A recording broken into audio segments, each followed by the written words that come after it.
மாலை வணக்கம். ரொம்ப அற்புதமான நிகழ்ச்சி, அதில் நிறைய மகிழ்ச்சி. நான் ஏற்கனவே சொன்னது போல் நீங்கள் யாரை பார்க்க வந்திருக்கீங்கன்னு எனக்கு தெரியும். இந்த அரங்கில் திரளாக கூடியிருக்கக்கூடிய ஃபல்கி சர்மாவுடைய ஃபேன்களுக்கு என்னுடைய வணக்கங்கள். எனக்காக வந்திருக்கக்கூடிய இந்த ரெஸ்டாரண்ட்டுடைய மேனேஜர் வாசலில் நிற்கிறாரு. நான் தோசை சாப்பிடும்போது எனக்கு எக்ஸ்ட்ரா சாம்பார் ஊற்றுற அந்த சப்ளையர், அவர்கள் 2 பேருக்குமே என்னுடைய நன்றி. போகும்போது நீங்களும் சாப்பிட்டு போங்க, நல்லாயிருக்கும்.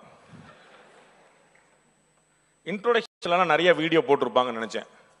நான் கூட பயந்து போயிட்டேன். நமக்கு வந்து ஸ்பீச்சில் 2 ஸ்பீக்கர் தானே இருந்தாங்க, முன்னாடி ஒருத்தர் 3 ஸ்பீக்கர் இருக்கிறாரு அப்படின்னு நினச்சிக்கிட்டு இருந்தேன். இன்ட்ரோடக்ஷனில் உங்களுக்கு நிறையா ஃபல்கி சர்மா பற்றி வீடியோ போட்டிருப்பாங்க, பாண்டே பற்றி வீடியோ போட்டிருப்பாங்க.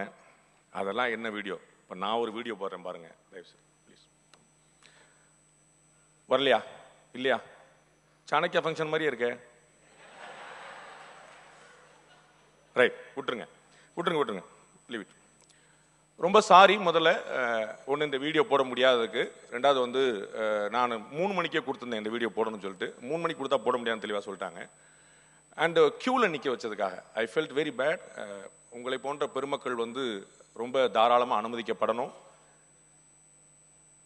டாஸ்மாக் கடை மட்டுமல்ல, எங்கேயுமே கியூ நிற்கக்கூடாது. பெருமாளை பார்க்கறதுக்கும் ஓட்டு போடுறதுக்கு மட்டும்தான் கியூ நிற்கணும் அப்படின்னு நான் நினைக்கிறேன். ஆனால் இதுக்கு நாரதகான சபாவுடைய புக்கிங் வந்து நரேந்திர மோடியோட புக்கிங் கூட அதிகமானது, உங்களுக்கு தெரிஞ்சிருக்கும். அதனால் முன்னாடி நான் 5 மணி 5:30 வரைக்கும் ஒரு ப்ரோக்ராம் போட்டுட்டு இருந்தாங்க. அதனால் வந்து அந்த ப்ரோக்ராம் முடிஞ்சு அதுக்கு அடுத்த ப்ரோக்ராம் ஆரம்பிக்கிறதுக்காக கொஞ்சம் லேட் ஆகி போச்சு. அதனால் நிற்க வைக்க வேண்டியதாக போச்சு. ரொம்ப மன்னிக்கணும். பிராமின்ஸை பற்றி ரொம்ப வருத்தப்பட்டு பேசினார் சுவாமி. இவர் வருத்தப்படுறாரு. எங்கள் அண்ணன் பீட்டர் நவரோட்டோ அமெரிக்காவில் ஒருத்தர் இருக்கிறாரு. அவர் ரஷ்யாவில் என்ன வாங்கிட்டீங்கன்னா பிராமின்ஸ் பூரா பழச்சிருவாங்க அப்படின்ட்டார். யாரோ தப்பா சொல்லியிருக்காங்க. அம்பானி, அதானி, மஹிந்திரா அவங்கெல்லாம் பிராமணர்கள் சொல்லியிருக்காங்க. அந்த கம்பெனியில் கூட நம்மளை சேர்க்க மாட்டாங்களேப்பா நினைச்சுக்கிறது. சரி, பிம்பமாவது அப்படி இருக்கே, பிராமணர்கள்லாம் பயங்கரமான ஆட்கள் அப்படின்னு ஒரு பிம்பமாவது அப்படி இருக்கே அப்படின்னு சொல்லிட்டு ஒரு ஆனந்தப்பட்டுக்க வேண்டியதான். பிராமணர்கள் வந்து பெரிய பிசினஸ் மேக்னமா இல்லை, நம்ம ஊர்ல இருக்கக்கூடிய டிவிஎஸ் மாதிரியான சிலர் தவிர. ஆனால் பிராமணர்கள் வேற இடத்துல பெரிய மதிப்பு மரியாதையோடு இருந்திருக்கிறாங்க. இந்தியாவுடைய முதல் பரம்வீர் சக்ரா அவார்டி மேஜர் சோம்நாத் சர்மா ஒரு பிராமின். முதல் பரம்வீர் சக்ரா மட்டுமல்ல, one of the latest Paramvir Chakra awardee captain Manojkumar Pandey, அவரும் ஒரு பிராமின். இந்தியர்கள் இந்தியா அப்படிங்கிற பேர்ல ஒரு 4 நோபல் பரிசு கிடைச்சிருக்கு. 4மே யார் அப்படின்னு உங்களுக்கு தெரியும். மங்கள் பாண்டேலேருந்து ரங்கராஜ் பாண்டே வரைக்கும் எல்லா பேரையும் சேர்த்து விட்டுக்க வேண்டியதான் உள்ளே. எங்க அண்ணன் சுபவீர பாண்டியன் கேட்டார், மங்கள் பாண்டே உங்களுக்கு ஏதாவது சம்மந்தம் இருக்கா அப்படின்னாரு. இந்த ராகுல் காந்தி மகாத்மா காந்தி சொன்னார்ல, அந்த மாதிரி மங்கள் பாண்டே ஃபேமிலி கேரை காட்டி அடிக்க வந்துருவாங்க அப்படின்னு சொன்னேன். உங்களுக்கு வேணா ஒரு ஆறுதலுக்காக தகவல் சொல்றேன். பிரசாந்த் கிஷோர் பாண்டேவும் நானும் வந்து ஒரே ஏரியாக்காரங்க, அவ்வளவுதான், புரிஞ்சுக்கலாம். எங்களுடைய பிரதர்ஸோடைய மாமியார் வீடெல்லாம் வந்து அங்கே தான் இருக்குது. அந்த ஊரில் தான் பிரசாந்த் கிஷோர் பாண்டேவுடைய அப்பா ஒரு டாக்டராக இருந்தார். இப்போ பிரசாந்த் கிஷோர் அரசியல்வாதிகளை உருவாக்குனது போது நாமளே அரசியல்வாதி ஆயிடலாம் அப்படின்னு சொல்லிட்டு களம் கண்டுட்டு இருக்காரு. அரசியல்வாதிக்கு நம்ம ஆட்கள் என்ன செய்வாங்கிறது தெரிஞ்சிடும். ஒரு அனலிஸ்டாக இருக்கிறது வேற, ஸ்ட்ராட்டஜிஸ்டாக இருக்கிறது வேற, அரசியல்வாதியாக வர்றது வேற. ஒரு நாம் தமிழர் சொல்கிறாங்கன்னு சுவாமி ரொம்ப ஃபீல் பண்ணார். எங்கள் அண்ணன் சீமான் எவ்வளோ பாடுபடுறார் அப்படின்னு பிரசாந்த் கிஷோருக்கு இப்போ பீகாரில் தெரிஞ்சிடும். It's not easy game. Being a politician is a tough game. அது வந்து சாதாரண விஷயம் இல்லை. நிறைய நம்ம வந்து சொல்லிக்கிட்டே போனோம். தொலைநோக்கு பார்வை இங்கே வந்து தேவைப்படுது. India, I mean Tamil Nadu and Bharatam அப்படிங்கிற பற்றின ஒரு பார்வை அவங்க கேட்டிருக்கிறாங்க. இந்தியா எப்படி இருக்கணும், உலகம் எப்படி இருக்கணும் பார்க்கறதுக்கு முதல்ல ஒரு தொலைநோக்கு பார்வை தேவைப்படுது. 75, 77 எமர்ஜென்சி வந்த போது, அப்பதான் நான் பிறந்தேன், குடும்ப கட்டுப்பாடு கட்டாயமா பண்ணணும், மக்கள் தொகை ரொம்ப பெரும் பாடா இருக்கு அப்படின்னு அன்னைக்கு இருந்த சஞ்சய் காந்தி யோசிச்சார். இன்னைக்கு 50 வருஷம் கழிச்சு உலகம் சொல்கிறது உலகத்தின் இளமையான நாடு இந்தியா. இங்க இருக்கக்கூடிய மக்கள் தொகை எல்லாம் ரொம்ப ப்ரொடக்டிவா இருக்கிறாங்க, பயங்கரமா பண்றாங்க, ஆட்களையே ஏற்றுமதி பண்றாங்க அப்படின்ட்டு. அப்ப மக்கள் தொகை ஒரு கவலைப்பட வேண்டிய விஷயமா அல்லது ப்ரொடக்டிவா யூஸ் பண்ணுமா பண்ணலையா அப்படிங்கிறது யோசிக்க வேண்டிய விஷயமா அப்படின்னு பார்க்கணும். இங்கேதான் திரு நரேந்திர மோடிக்கும் திருமதி இந்திரா காந்திக்குமான வித்தியாசம் கிடைக்கும். மக்கள் தொகையை ஒரு மைனஸ் பாயிண்டா பார்த்தாங்க. அந்த மக்கள் தொகையை வச்சுதான் சைனா வந்து உலகின் நம்பர் 1 நாடா இன்னைக்கு விழுந்துட்டு இருக்கு. அந்த மேன் பவர் வச்சுதாங்கிற பார்க்க இன்னைக்கும் அதுதான் இந்தியாவுக்கும் துணை நிற்குங்கிற பார்க்கிறோம். ஆனா நமக்கு பார்வை எப்படிதான் இருந்துச்சுன்னா கம்ப்ளீட்டா உல்டாவா இருந்துச்சுன்னு பார்க்கிறோம். கோவிட் பீரியடுக்கு பிறகு நமக்கு தெரிஞ்சது செமி கண்டக்டர் வந்து ஒரு பெரிய ப்ராப்ளமா இருக்கு. நம்ம வந்து இன்டர்நேஷனல் கம்யூனிட்டி தான் எதிர்பார்த்துட்டு இருக்க வேண்டியிருக்கு, நம்மகிட்ட சொந்தமா இல்லைன்னு. நீங்க பார்த்துருப்பீங்க, தமிழ்நாட்டில் எப்பயுமே புரட்சிகள் வெடிக்கும். ஒழுங்கா ஓடிட்டு இருந்த ஸ்டெர்லைட்டை மூடியாச்சு. அதன் மூலமா என்ன ஆச்சுன்னா காப்பர் எக்ஸ்போர்ட் கண்ட்ரியா இருந்த இந்தியா காப்பர் இம்போர்ட் கண்ட்ரியா மாறிச்சு. தாமிரத்தை ஏற்றுமதி செய்து கொண்டிருந்த இந்தியா இன்று இறக்குமதி செய்து கொண்டிருக்கிறது. அந்த இறக்குமதி செய்யக்கூடிய நாடுகள்ல சைனாவும் பாகிஸ்தானும் கூட இருக்கு. அப்ப யாருக்காக நம்ம வேலை பார்த்திருக்கோம் அப்படிங்கிற ஒரு கேள்வி. இன்னைக்கு நம்ப மாட்டீங்க, தூத்துக்குடி இளைஞர்கள், தூத்துக்குடி பெண்கள் ஸ்டெர்லைட் ஆலை வேண்டும் என்று போராடுகிறார்கள். தூத்துக்குடியில நேரடியாக 3000 பேருக்கும் மறைமுகமாக 30,000 பேருக்கும் வேலை கொடுத்துட்டு இருந்த ஒரு நிறுவனமா இருந்துச்சு. நம்ம எப்படி பார்க்கிறோம் யோசி. அப்ப கம்ப்ளீட்டா ஒரு ஃபோர் சைட் மிஸ் ஆகுது அப்படின்னு யோசிக்க வேண்டியிருக்கு. ஆனா பாரத பிரதமர் நரேந்திர மோடி வந்த பிறகு உலக நாடுகளுக்கு பூரா சைட்டே போயிடுச்சு, ஃபோர் சைட் இல்ல. ஆனானப்பட்ட சர்வதேச தாதா அப்படின்னு சொல்லிட்டு இருந்த அண்ணன் டொனால்ட் ட்ரம்ப் வந்து நடுங்குறாரு. காலையில ஒரு பேட்டி கொடுக்கிறாரு, இந்தியாவுக்கு நான் சாங்ஷன் போட்டுருவேன் 50% டாக்ஸ் அப்படின்றாரு. சாயந்தரம் பேட்டி கொடுத்து my very good friend Modi please consider my Modi my very good friend அப்படின்றார். நம்மால் எவ்வளவு ஃப்ரெண்டுக்கு டேக்கா கொடுத்தவர்னு அவருக்கு மட்டும்தான் தெரியும். என் தலைவன் பாரத பிரதமர் நரேந்திர மோடி அவர்கள் எவ்வளவு ஆலிங்கனம் பண்ணியிருக்கிறாரு அப்படின்னு கொஞ்சம் யோசிச்சிங்கன்னா தெரிஞ்சிடும். ஒவ்வொரு விக்கெட் அந்த அமெரிக்காலேயே 3 அதிபரை பார்த்தவர் மோடி. ஒபாமாவுக்கும் காப்பியை கொடுத்தாச்சு, பைடனுக்கும் டீயை போட்டாச்சு, ட்ரம்பும் காப்பி சாப்பிட்டு போய் என்ஜாய் பண்ணு. அவன் யோசிக்கிறாங்க, ஏன்னா நம்ம 3 அதிபர்கள் மாறிட்டோம், இந்தியாவில் அதே ஆள் அப்படியே நிக்கிறாரு. மோடி அசராம சொல்றாரு, இப்பதானப்பா 3வது முறை, வெயிட் பண்ணுங்கப்பா, அப்படி தேர்ட் டைம் தானே, வெயிட் பண்ணுங்கன்றார். நண்பர்கள், இதில் ஆச்சரியப்பட வேண்டிய விஷயம் என்னென்றா, மோடியை விட அதிக காலம் ஆட்சி செய்து கொண்டிருக்கிறோம் பக்கத்திலே இருக்கிறாங்க, சைனாலும் ரஷ்யாலும். ஆனால் அவர்கள் சர்வாதிகாரத்தால் நிற்கிறார்கள். இங்கு ஜனநாயகத்தால் மீண்டும் 3வது முறையாக மோடி வென்றிருக்கார். அதை பார்க்கும். மக்களால் தேர்ந்தெடுக்கப்பட்டு வந்து நிற்கிறார். அதை பார்க்கும்.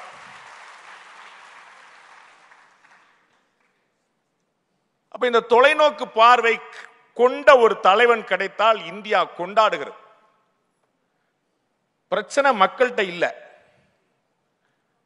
இந்த நிகழ்ச்சியுடைய ஆர்கனைசர்ஸ் உட்பட அத்தனை பேருமே கவலைப்படுவாங்க, மக்கள் இப்படி ஆயிட்டாங்களே, மக்கள் இப்படி ஆயிட்டாங்க.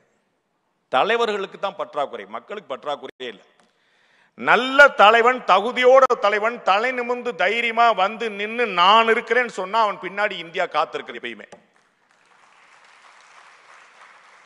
இவங்க திடீர்னு கூட்டணி மாத்திட்டு நம்ம சரியில்லை நம்ம சரியில்லைன்னு சொல்லிட்டு இருக்கிறாங்க.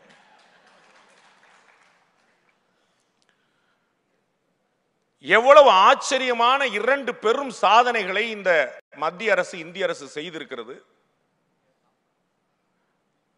டாக்டர் சுப்பிரமணிய சாமி அவர்கள் பல முறை இதை வலியுறுத்தி கொண்டே வந்தார். இந்திய அரசோடு சண்டையும் போட ஆரம்பித்தார், பாஜகவை விமர்சிக்கவும் ஆரம்பித்தார். யாருமே எதிர்பார்க்காத வகையில வருமான வரியை ஆண்டுக்கு 12 லட்சம் ரூபாய் விலக்கு கொடுத்தது இந்த இந்திய அரசு. கற்பனை பண்ண முடியாத விஷயம், யாரும் எதிர்பார்க்காத விஷயம். 12 லட்சம் ரூபாய் ஆண்டுக்கு, ஒரு மாதத்துக்கு 1 லட்சம் ரூபாய் சம்பாதிச்சா. ஏன் அந்த 12 லட்சம் ரூபாங்கிறத நீங்க புரிஞ்சுக்கணும். இந்தியாவில் இருக்கக்கூடிய இந்த கிரீமி லேயர் அப்படின்னு ஒரு விஷயம் இருக்கு பாத்தீங்களா, இந்த கிரீமி லேயருக்கான கணக்கு கிட்டத்தட்ட 88-90 லட்சம் ரூபாய் வச்சிருக்காங்க. ஒரு ஆண்டுக்கு 90 லட்சம் ரூபாய் வரைக்கும் சம்பாதிச்சா, அதுவும் விவசாய வருமானம் சேராது, 90 லட்சம் ரூபாய் வரைக்கும் சம்பாதிச்சா அவர்கள் வந்து கிரீமி லேயருக்கு கீழே பாவம், கிரீம் கிடையாது அவங்க எல்லாம். இப்பதான் பாரத பிரதமர் 90 லட்ச ரூபாய் வரைக்கும் ஏழைகள் லிஸ்ட்ல சேர்த்துறீங்கன்னா 12 லட்ச ரூபாய் ஆக்கிருங்கடா, பூரா வந்து இன்கம் டாக்ஸ் ஃப்ரீ, ஓடிப்போ, முடிஞ்சு வச்சுக்க. ரொம்ப சமீபமா பாரத பிரதமர் பேசினாரு, தீபாவளிக்குள்ள நாங்க ஜிஎஸ்டி குறைக்கிறோம். கிட்டத்தட்ட 357 பிரிவுகளுக்கான ஜிஎஸ்டி வந்து கம்ப்ளீட்டா அப்படியே வந்து கீழே கொலாப்ஸ் பண்ணி 2 பிரிவுகளையே தூக்கி விட்டு only 5% and 18%, 2% தான். சோ கிட்டத்தட்ட 357 பிரிவுக்கு வந்து ஜிஎஸ்டியை குறைச்சிட்டு 4 ஸ்லாபா 2 ஸ்லாபா மாத்திட்டு திராவிட முன்னேற்ற கழகத்துல தன்னுடைய மகனை எம்எல்ஏவா வச்சிருக்கக்கூடிய விக்ரமராஜா இன்னைக்கு காலில் வந்து பாராட்டிட்டு போறார். நிர்மலா சீதாராமன் மோடி ஆஹா ஓஹோ அப்படின்னு போறார். தமிழ்நாட்டு நிதியமைச்சர் அண்ணன் தங்கம் தென்னரசு ஜிஎஸ்டி ஸ்லாப குறைச்சா எங்களுக்கு நட்டம் ஆயிருமேன்னு சொல்றார். மக்களுக்காக குரல் கொடுக்கிறார். ஜிஎஸ்டி வந்தபோது அது கப்பர் சிங் டாக்ஸா, அது ஹிந்தி படம், உங்களுக்கு எல்லாம் தெரிஞ்சிருக்கும். இது நம்ம வாழலாம் ஹிந்தி படம் தானே பாக்குறாள். தமிழ்ல ஒரு படமும் நன்னா இல்லை. அதெல்லாம் கமலஹாசனோட போயிடுத்து, கமலஹாசனும் போயிட்டார். போதுமா? விக்ரம் படம் நீங்களா ப்ரொடியூஸ் பண்ணீங்க. அப்புறம் அண்ணன் தங்கம் தென்னரசு அவர்கள் வருமானம் போயிரும் அப்படின்றார். கேரளா கம்யூனிஸ்ட் அரசு 20,000 கோடி ரூபாய் நட்டம் ஆயிரும்.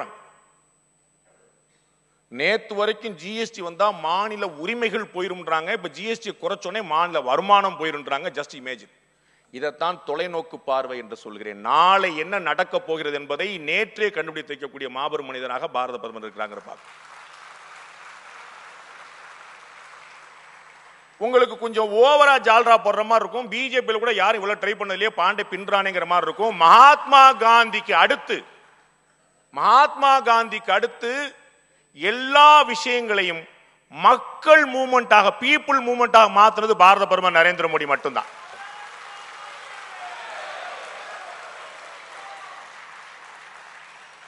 டாக்ஸ் கட்டுறவங்களை கொள்ளையடிக்கிறவங்களா பார்த்த நாடு இது.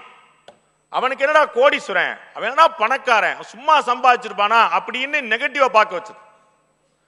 அம்பானி அதானி அத்தனை பிசினஸ்மேன் நதியில நின்றுட்டு பிசினஸ்மேன் தான் இந்தியாவை தூக்கி நிறுத்துறார்கள் என்று சொன்னவர் நரேந்திர மோடி. கிட்டத்தட்ட 50 லட்சம் மட்டுமே இந்த ஜிஎஸ்டி 8 வருஷத்துக்கு முன்னாடி வரும்போது கம்ப்ளைண்ட்ஸ் 50 லட்சம் 50 கோடி பேர் மட்டும்தான் 50 லட்சம் பேர் தான் கட்டிட்டு இருந்தாங்க ஜிஎஸ்டி. இன்னும் 8 வருஷம் கழிச்சு 1.5 கோடி பேர் ஜிஎஸ்டி டாக்ஸ் கட்டுறாங்க எவ்ரி மந்த். ஜஸ்ட் இமேஜின் எவ்வளவு பெரிய டிரான்ஸ்ஃபர்மேஷன். மக்கள் தானாக ஜிஎஸ்டி கட்ட தொடங்குகிறார்கள். அப்ப மக்கள்கிட்ட இந்த விழிப்புணர்ச்சியை கொண்டு வருது. அது ஸ்வச் பாரத் மூவ்மெண்ட்ல இருந்து எல்லா விஷயங்கள்லயுமே கொண்டு வர்றார். தமிழ்நாடு ஏன் இப்படி இருக்குன்னு தலைவர் ஃபீல் பண்ணாரு. தமிழ்நாடு பிரமாதமா இருக்கு, என்ன குறைஞ்சிருச்சு? ஆதார் கார்டு கொண்டு வந்த போது இந்தியாவிலே நம்பர் 1 ஆதார் கார்டு வாங்கின மாநிலம் தமிழ்நாடு. 98% உடனே வாங்கிட்டாங்க. எந்த விஷயமா இருந்தாலும் குழப்பம் இல்லாம, சண்டை சச்சரவு இல்லாம, அரசியல்வாதிகள் பண்றது, ஊடகங்கள் பண்றது நெரேட்டிவ், அது வேற காமெடி, அது தனி. மக்கள் அதுக்கெல்லாம் ஆசை இல்லை. அவங்க மாட்டு அவங்க வேலையை பார்த்துருக்காங்க. அவங்களுக்கு ஸ்மூத்தா வேணும், அவ்வளவுதான். எந்த பஞ்சாயத்தும் இல்லாம அவங்களுக்கு வந்து இருக்கணும், அவ்வளவுதான். அது என்ன சொன்னாலும் கேட்டாங்க, நின்னா நிக்க போறாங்க, வானா வர போறாங்க, அதுல இருந்து ஒன்றும் பிரச்சனை கிடையாது. அப்ப இந்த ஜிஎஸ்டி மாதிரியான விஷயங்கள், இந்த இன்கம் டாக்ஸ் மாதிரியான விஷயங்கள் எவ்வளவு பெரிய விஷயங்களை நாளைக்கு கொண்டு வர போகிறது அப்படின்னு எவ்ரி மந்த் கிட்டத்தட்ட 1.25 லட்சம் கோடி ரூபாய் வருமானம் ஜிஎஸ்டில. எவ்ரி மந்த் 1.25 லட்சம் கோடி. அப்ப என்னன்னா, சொந்த காலில் இந்தியாவை நிறுத்துறதுக்கான ஒரு முயற்சி. அண்டை நாடுகளையும் அந்நிய நாடுகளையும் கடன் கொடுத்து மிரட்ட பார்க்கிறது சீனா, மானியம் கொடுத்து நட்பு பாராட்டுகிறது இந்தியா.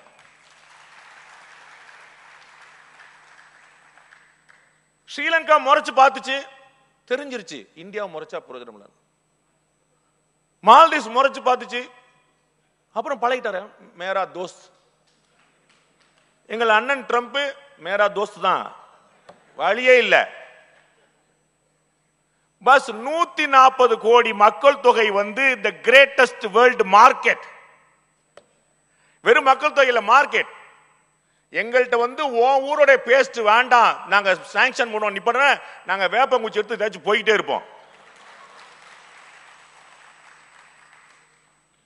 விஜயில இருந்து இண்டிஜினியஸ் வேப்பங்குச்சின்னு வித்துருவாங்க. இதுதான் பாரத் மாதா வேப்பங்குச்சி, இந்த வேப்பங்குச்சி போட்டீங்கன்னா இந்தியா வளரும் அப்படின்னு. நம்மால் சாம்பலை வச்சு தேய்ச்சிட்டு போயிடுவான். வாஜ்பாய் அவர்கள் அணுகுண்டு சோதனை நடத்தின போது கிளின்டன் இருந்தார் நினைக்கிறேன், அவருக்கு பொருளாதார தடை விதிச்சாச்சு இந்தியாவுக்குன்னாரு. நம்ம ஆளுங்க கேட்கவே இல்லையே, நீ விதிச்சுக்கோ எனக்கு என்ன பிரச்சனை. அவங்களே பொருளாதார தடை வச்சுட்டு அவங்களே பொருளாதார தடை வாபஸ் வாங்கிட்டாங்க. என்னடா அப்படின்னு அங்க இருக்க பிசினஸ் மேன்லாம் லாபிஸ்லாம் சண்டை போயிட்டான். 140 கோடி பேர் மார்க்கெட் என்னது, நீ வேற நம்ம அவங்க நம்பி தான் பொழைச்சிருக்கோம். சைனாக்காரன் வாங்க மாட்டான், இந்தியாக்காரன் தான் ஏப்பா சாப்ப. ஓ it's American brand, you know Indian brands மாதிரிலாம் கிடையாது, அமெரிக்கன் பிராண்ட் யூஎஸ் அப்படின்னு நம்மளால தான் வந்தது. அது அமெரிக்கால இருந்து வந்துருச்சு அப்படின்னு சொல்லி சொன்னா அது ஆட்டுக்குட்டியா இருந்தாலும் பிரமாதமான கருவி ஆடுறா அதை மாதிரி உண்டாடும். யூஎஸ் தான் சார். நீங்க சொல்லிட்டு இருக்கலாம், பாண்டே இன்னைக்கு பேசுவார், நாளைக்கு போயிடுவார், நாளைக்கு ஒரு பொண்ணு எங்க கொண்டு போயிடுவார், பையன் எங்க கொண்டு போயிடுவார், அதெல்லாம் தெரியாது. நமக்கு நம்ம வந்து பத்திரமா நமக்கு தானே. ஆனா இந்தியா அப்படிங்கிறத ஒரு மேட்டர் ஆஃப் பிரைடா மாத்தினது பாரத பிரதமர் நரேந்திர மோடி. இங்க இருக்கக்கூடிய ஆடியன்ஸ் யாருன்னு எனக்கு தெரியும், என்னை உங்களுக்கு தெரியும், உங்களை எனக்கு தெரியும். இங்க இருக்கக்கூடிய 80% ஃபேமிலி மெம்பர்ஸ் எங்க இருக்கிறாங்கன்னு எனக்கு தெரியும். 10 மணிக்கு அவன் வீடியோ கால்ல வருவான், அதுக்கு முன்னாடி பராமரிச்சு போகணுங்கிறது எனக்கு தெரியும். அவங்கள்ட்ட கேட்டு பாருங்க முன்னாடி என்ன இருந்துச்சுன்னு. இந்தியாவை ஒரு வேலைக்கார நாடு மாதிரி பார்த்துட்டு இடத்துல இன்னைக்கு வந்து ஒரு அறிவார்ந்த நாடு, ஞான பூமின்னு 100 ஆண்டுகளுக்கு 1000 ஆண்டுகளுக்கு பிறகு திரும்ப வந்துருக்கு. தமிழ்நாடு இதுல எங்க இருக்குன்னு பார்க்கணும் நண்பர்களே.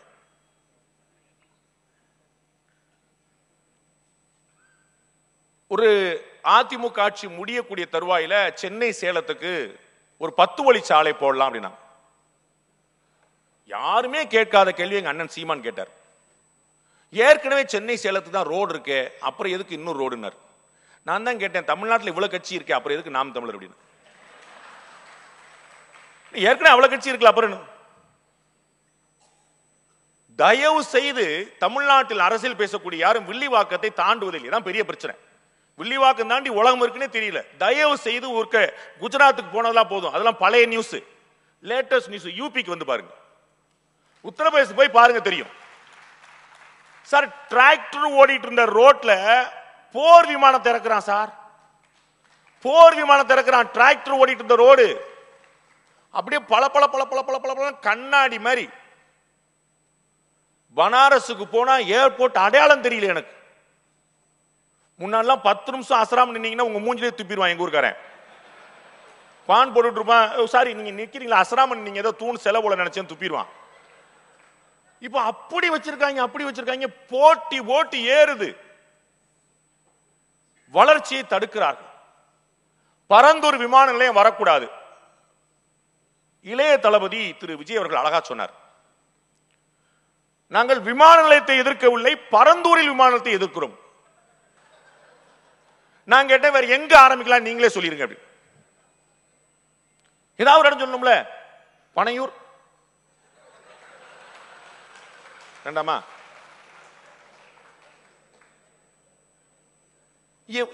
புரியவே இல்லை. ஹைதராபாத் போய் பாருங்க, பெங்களூர் போய் பாருங்க, எவ்வளவு ரோடு எடுத்திருப்பாங்க, எவ்வளவு இடம் எடுத்திருப்பாங்க. அப்ப இது வந்து நம்ம ஆட்கள் அப்படி சொல்லல, நான் இந்த நக்சல்கள் எப்படி சிந்திப்பாங்கன்னு சொல்ல வரேன். முதல்ல வளர்ச்சியை பூரா தடுத்துருவான், அப்புறம் வளர்ச்சி இல்ல பாத்தியா அப்படின்னு ஓட்டு கேட்பான். உங்களுக்கு புரியுங்களா? சத்தீஸ்கர்ல பஸ்தர் மாவட்டத்தில் பள்ளி கூட அமைக்க முடியாது, ரோடு போட விட மாட்டாங்க. நீங்க தயவு செய்து பார்க்கணும், இந்தியா எவ்வளவு கடினமாக பேய் பிசாசு மாதிரி உழைச்சு முன்னேறிட்டு பார்க்கணும். ரோடு போடுவான் சார், ரோடு ரோலர்ல ரோடு போடுவான் சார், சுத்தி 18 போலீஸ்காரன் துப்பாக்கியோட இருப்பான் சார். எப்படியாவது வளர்ச்சியை கொண்டு வரணும்னு அடம் பிடிச்சு நிக்குது பாஜக அரசு. ரோடு போடுறதுக்கு போலீஸ் பாதுகாப்பு. அவன் வந்து ரோட்ல குண்டு வச்சிருவான். கேட்டான சொல்லும்போது ரோடு போட்டா ராணுவம் வந்துருமா. கொஞ்சம் யோசிச்சு பார்க்கணும். முன்னாள் பாதுகாப்புத்துறை அமைச்சர் ஆண்டனி அவர்கள் இதே வார்த்தையை சொன்னார். சைனா பார்டர்ல பூரா ரோடு போட்டா அவங்க ஈஸியா வந்துருவாங்க. இன்னைக்கு நம்ம ரோடு போட்டோம், அவன் முழிச்சுக்கிட்டு இருக்கிறான். நம்ம ரோடு போட்டோம் முழிச்சுக்கிட்டு இருக்கிறான். நம்முடைய ராணுவ விமானங்கள் இறங்கி ஏறி பயிற்சி பண்ணிட்டு இருக்கு. ஆபரேஷன் சிந்தூர் எவ்வளவு நாள் ஓடும் அப்படின்னா 3 நாள் சார் போதும் அப்படின்ட்டார். எவன் ஆரம்பிக்கிறானோ அவனுக்கு முடிக்க தெரியணும். எவன் ஆரம்பிக்கிறானோ அவன் தான் முடிக்கணும். வேற ஒருத்த முடிஞ்சா கேம் வேற. எவன் ஆரம்பிச்சானோ அவன் தான் முடிக்கணும். அப்படி அரட்டி எடுத்து ஆச்சரியப்படுத்தி தொலைநோக்கு பார்வையோடு வேகமாக புயல் வேகத்தில் புலி வேகத்தில் ஓடிக்கொண்டிருக்கும் போது பின்னாடி பிடிச்சிருக்கிறாங்க. பரந்தூர் விமான நிலையம் வேண்டாம், 10 வழிச்சாலை வேண்டாம், செயற்கைக்கோள் நகரங்கள் வேண்டாம். நான் அடிக்கடி சொல்லிக்கிட்டே இருப்பேன், திராவிட முன்னேற்ற கழகம் மாதிரி பிரமாதமான எதிர்க்கட்சி இந்திய வரலாற்றிலேயே கிடையாது.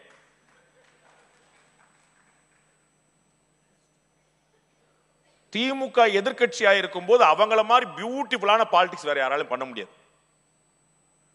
இதே 10 வழிச்சாலைக்கு சாலை வேண்டாம் என்று திமுக அன்று சொன்னது. நெடுஞ்சாலைத்துறை அமைச்சராக அண்ணன் ஏவவேலு ஆனோனே நாங்கள் சாலைக்கு எதிராக இல்லை, சாலை வேண்டும், வளர்ச்சி வேண்டும் மாத்தி சொல்லிட்டார். என்எல்சில மக்கள் போராட்டம் நடத்துகிறார்கள். சில கட்சிகளுடைய பின்னணியில தமிழக அரசு ரொம்ப திடமாக நின்று நில கையெடுப்பு செஞ்சிட்டு இருக்கு. பரந்தூர் விமான நிலையத்தில் திமுக ஆளுங்கட்சியானோனே ஆல்மோஸ்ட் 500 ஏக்கருக்கு மேல லேண்ட் அக்யூர் பண்ணியாச்சு. உங்களுக்கு தெரியுமா, பாரத பிரதமர் நரேந்திர மோடி அவர்கள் கொண்டு வந்து திரும்ப பெற்ற சட்டம் ஒன்று இருக்கு. வேளாண் சட்டம் பின்னாடி, ஃபார்ம் லேண்ட் வந்து பின்னாடி, அதற்கு முன்னாடி ஒன்று இருக்கு, நிலம் கையகப்படுத்தும் சட்டம். லேண்ட் அக்விசிஷனுக்குன்னு ஒரு ஆக்ட் கொண்டு வந்தார். அதை 2 ஆர்டினன்ஸ் கொண்டு வர முடியல. You won't believe, central government ஒரு சர்க்குலர் அனுப்பிச்சு, இதை விட அதாவது கொண்டு வர விரும்பின சட்டத்தோட பிரமாதமான நில கையெடுப்பு சட்டம் தமிழ்நாட்டில் இருக்குது, மாநிலங்கள் அதை ஃபாலோ பண்ணணும் அப்படின்னு. இந்திய கம்யூனிஸ்ட் கட்சியுடைய மூத்த தலைவர் திரு முத்தரசன் அவர்கள் எனக்கு பேட்டி கொடுக்க வந்தார். சார், அதை விட பயங்கரமான சட்டம் தமிழ்நாட்டில் இருக்காமே நரேந்திர மோடி சொல்லிட்டார். அப்படியா, தெரியவே தெரியாதே அப்படின்னாரு. தமிழ்நாட்டில் ஒரு சட்டம் இருந்தால் இவர்கள் தெரிவதில்லை. அந்த சட்டத்தின் அடிப்படையில் 500 ஏக்கருக்கு மேல லேண்டு பரந்தூர்ல எடுத்துட்டாங்க. அப்ப என்ன சொல்கிறார்கள், என்ன செய்கிறார்கள் பார்க்க. தமிழ்நாடு வளர்ச்சியில பின்தங்கி இருக்குதுன்னு நீங்க எல்லாம் பிம்பத்தில் இருக்கிறீங்க. இல்ல, டாஸ்மாக் உடைய ஆண்டு வருமானம் 50,000 கோடி, இந்தியாவிலே வேற எங்கேயும் கிடையாது. 50,000 கோடி ரூபாய் வருஷத்துக்கு. நான் கொஞ்சம் மேத்தமெட்டிக்ஸ்ல கணக்கு தெரிஞ்ச பெருமக்கள்லாம் பார்த்துக்கோங்க. அப்ப மாசத்துக்கு எவ்வளவு? அரசாங்கத்துக்கான வருமானம், மல்லையாக்கான வருமானம் தனி. அப்புறம் வளர்ச்சி இல்லைன்னு பேசக்கூடாது. 2021 35,000 கோடி தான், 2025 தான் 50,000 கோடி, 15,000 கோடி 4 வருஷத்துல. என்ன வளர்ச்சி இல்ல வளர்ச்சி இல்லைன்னு இப்ப பார்த்தாலும் 50,000 கோடி. Just imagine. இந்தியாவிலேயே அதிகமாக தற்கொலைகள் நடக்கிற, எனக்கு முன்னாடி பேசுறாரு 30 நிமிஷம் எடுத்தார், நான் வந்து 1 மணி நேரம் எடுப்பேன்.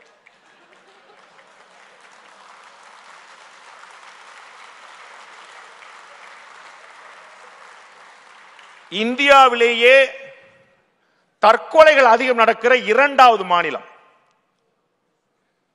ஒரு ஆண்டுக்கு 20,000 பேர் தமிழ்நாட்டில் தற்கொலை செய்து இறக்கிறார்கள்.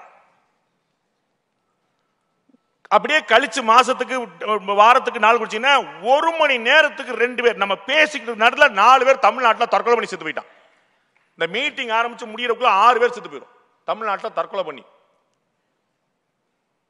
நீட்டுக்காக தற்கொலை நடக்கிறது அப்படின்னு சொல்லி இவங்க பிம்பத்தை கிரியேட் பண்றாங்க. Every hour there is 2 suicides in Tamil Nadu. Every hour. அதை பத்தின ஒரு பார்வை, அதை தடுக்கணும். 20,000 பேருங்க வருஷத்துக்குங்க. இந்தியாவிலே அதிகமா செகண்ட் ஹையஸ்ட் ரோடு ஆக்சிடென்ட் தமிழ்நாட்டில் நடக்குது. 18,000 பேர் ஆண்டுதோறும் சாலை விபத்தில் இறக்கிறார்கள். மாசத்துக்கு 1500 பேர், ஒரு நாளைக்கு 50 பேர் பேர் அவர் 2 பேர். அதுல ஒரு 4 பேர் இறந்து போறோம் அந்த மீட்டிங் முடியறதுக்குள்ள. கல்வியில நம்ம வந்து பெரிய புரட்சி பண்ணிருக்கணும்னு கிராஸ் என்ரோல்மெண்ட் ரேஷியோ GER அப்படிங்கறத சொல்லிட்டு இருக்காங்க. இந்தியாவிலே அதிகமான மாணவர் சேர்க்கை நடக்கக்கூடிய மாநிலம் தமிழ்நாடு. உண்மை, நோ டவுட்.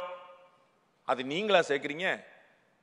என்னுடைய தமிழர் தந்தைகள் தாய்மார்கள் கஷ்டப்பட்டு சம்பாதிக்கிறாங்க. சம்பாதிச்ச உடனே பிள்ளைகளை தூக்கி பள்ளிக்கூடத்தில் சேர்க்கிறாங்க, படிக்க வைக்கிறாங்க. அவர்கள் பிள்ளைகள் படிக்கணும் என்று ஆசைப்படுறாங்க. நீங்க என்ன பண்ணீங்க? அவர்கள் ஏதோ செஞ்ச மாதிரி படிக்கிறாங்க. GER கூடிருச்சு. ஆனா என்ன நடக்குதுன்னு நீங்க பார்க்கணும்.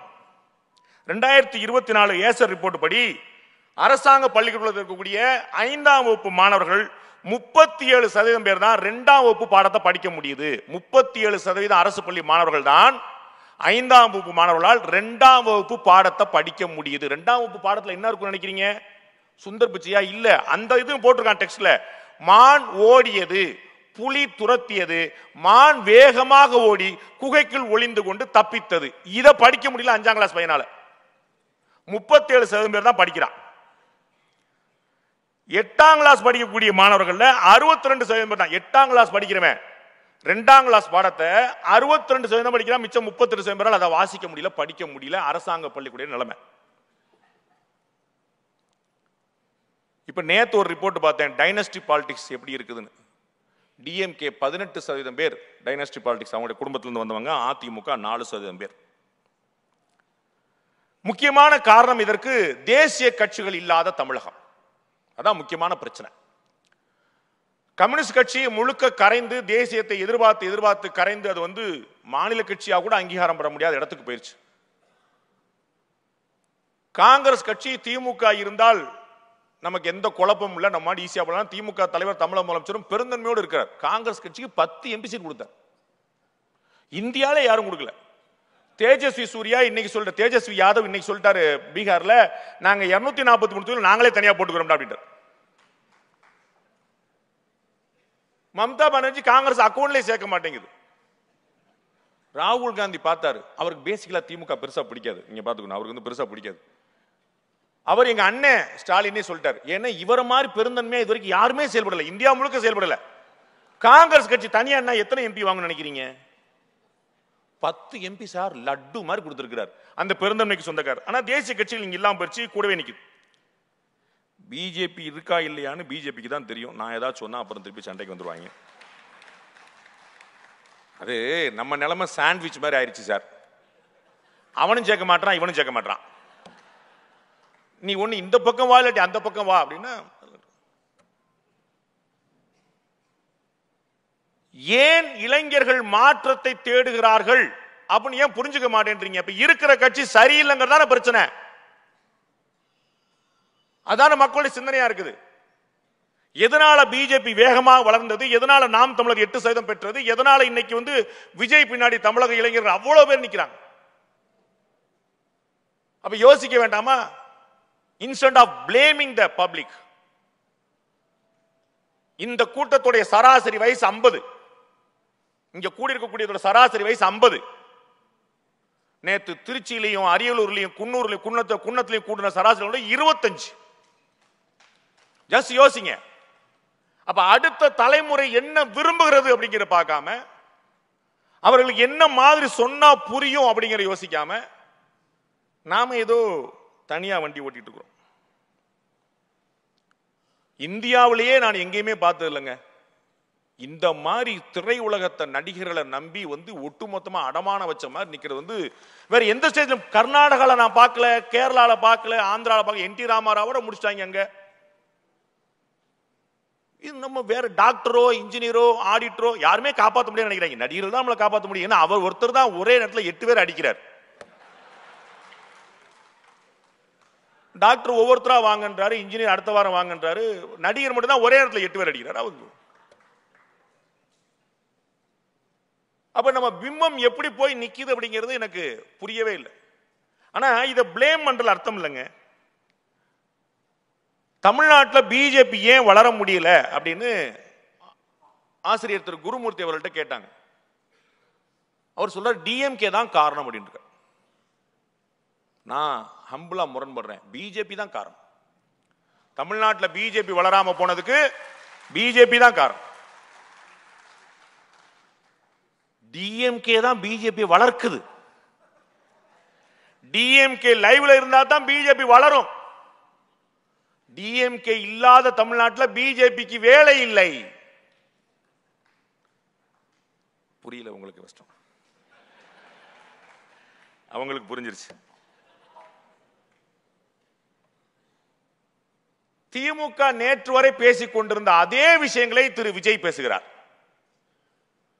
நேத்து அரியலூர்ல பேசிட்டார். பீகார்ல 65 லட்சம் ஓட்டு போயிருச்சுங்கன்றார். ஓட் சோரி. ராகுல் காந்தி பேசுறது அப்படியே பேசுறார். திமுக கவனமா இருக்கணும், காங்கிரஸ் கட்சி தடமாறிடுமா பாத்துக்கணும். அது ஒரு சிக்னலா நான் பார்க்கிறேன். காங்கிரஸ் கட்சியுடைய தலைமை கொஞ்சம் யோசனை இருக்கிறதா கேள்விப்படுறேன். அதனால அதே ஒரு சிக்னல் கொடுக்குற மாதிரி இங்க போயிட்டு இருக்காங்கன்னு பார்க்கிறோம். தேசிய கட்சிகள் இல்லாத தமிழகம் தான் ஒரு பெரும்பாடு. மக்கள் தேசியவாதிகளாக இருக்கிறார்கள். நண்பர் பெரிய பட்டியல் போட்டார். அது சுதந்திர காலத்துக்கு முன்னாடி இருந்து பாரதியார் காலம் வரைக்குமே பிறகுமே கூட எப்பயுமே நம்ம பின்னாடி வந்ததில்லை. அதனால தான் எம்ஜிஆர் அவர்கள் கூட அனைத்து இந்திய அண்ணா திராவிட முன்னேற்றங்களை தான் ஆரம்பிச்சாரே தவிர வெறும் தமிழ்நாட்டுக்கான விஷயம் ஆரம்பிக்கல. ஒரு ஆல் இந்தியா பார்ட்டியாக தான் அது மைண்டில் நினைச்சார். இந்தியாவுக்கான பார்வையோடு நினைச்சார். மூப்பனார் அவர்களும் ஜெயலலிதா அவர்களும் அதே தொடர்ந்து பார்வையில் இருந்தாங்க. தமிழ்நாட்டில் பிஜேபி வளர்க்கறதுக்கு நிறைய ஐடியா சொல்லலாம், யாரும் கேட்க மாட்டாங்க. எனக்கு தெரிஞ்ச ஒரே வழி நரேந்திர மோடி தமிழ் கத்துக்கிறதா. நன்றி, வணக்கம். மேலும் இது போன்ற வீடியோக்களை காண தேசியவாத நியூஸ் யூடியூப் சேனலை சப்ஸ்கிரைப் செய்யுங்கள்.